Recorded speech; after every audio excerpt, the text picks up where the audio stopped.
మీ personal interviews మరియు వ్యాపార ప్రకటనల కొరకు ఈ నెంబర్ని సంప్రదించండి. నమస్తే, నేను మీ గోపి. వెల్కమ్ బ్యాక్ టు మనం టీవీ.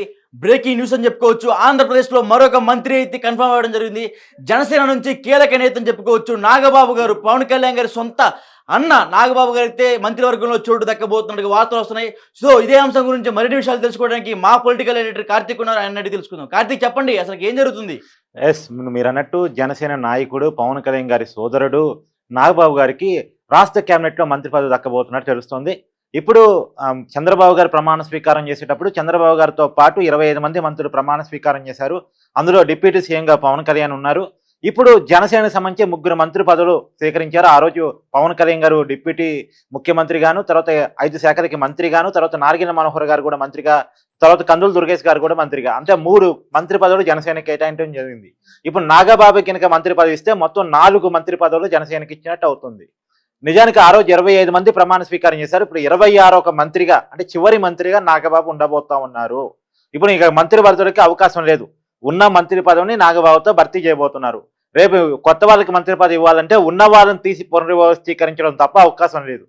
ఇప్పుడు నాగబాబుకి ఇచ్చే ప్రయారిటీని నేను చెప్పడానికి ఈ పదం చెప్తున్నాను. ఉన్న ఒకే ఒక్క మంత్రి పదవి కాదని అది నాగబాబు కేటాయిస్తున్నారు.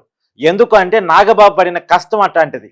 జనసేన పార్టీ పెట్టినప్పుడు పవన్ కళ్యాణ్తో పాటు ఉన్నారు. ఆ రోజు 2014లో ఎన్నికల్లో పోటీ చేయలేదు, అయినా పవన్ కళ్యాణ్తోనే ఆయన ఉన్నారు.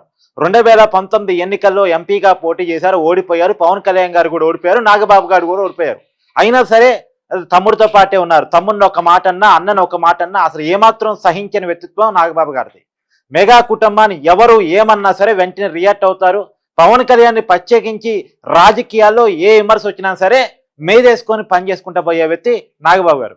ఒక టైంలో చెప్పాలంటే పవన్ కళ్యాణ్ గారు సినిమాల్లో బిజీగా ఉన్నప్పుడు, పార్టీకి పెద్ద టైం కేటాయించలేనప్పుడు పార్టీ కార్యకర్తలతో, నాయకులతో ఎక్కువ టైం కేటాయించి పార్టీ కార్యక్రమాన్ని ముందుకు తీసుకువెళ్ళిన వ్యక్తి నాగబాబు గారు.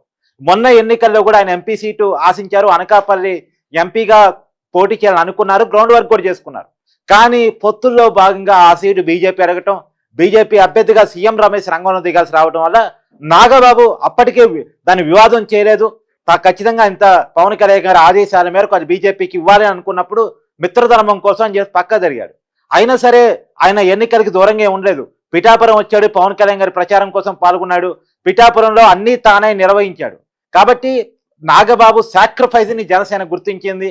తర్వాత కూడా అనేక పదవులు నాగబాబుకి రాబోతున్నాయి అంటూ సోషల్ మీడియాలో ప్రచారం జరిగింది. టీటీడీ చైర్మన్ అంటే కార్తీక్ మనం చూసుకోవచ్చు. గత 2 రోజుల నుంచి, గత వారం రోజుల నుంచి కూడా ఒక వార్త అయితే బాగా సోషల్ మీడియాలో కావచ్చు, అదేవిధంగా పార్టీ వర్గాల్లో కూడా ఈ వార్త అయితే బాగా హైలైట్ అవుతుంది.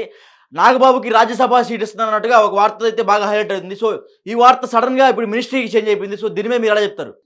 ఆ పాయింట్కి వస్తున్నాను.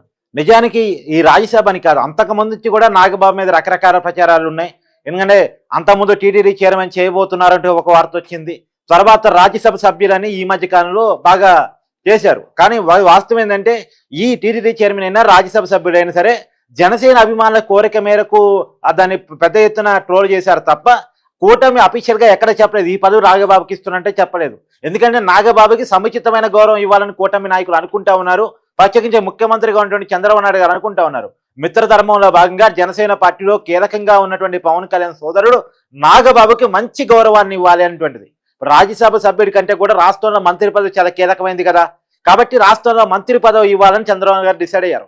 ఇప్పుడు రాజ్యసభ సభ్యులుగా, నిజానికి రాజ్యసభ సభ్యులు కూడా ఒకటి అనుకున్న మాట వాస్తవమే, దానికి కాదనేది ఏం లేదు.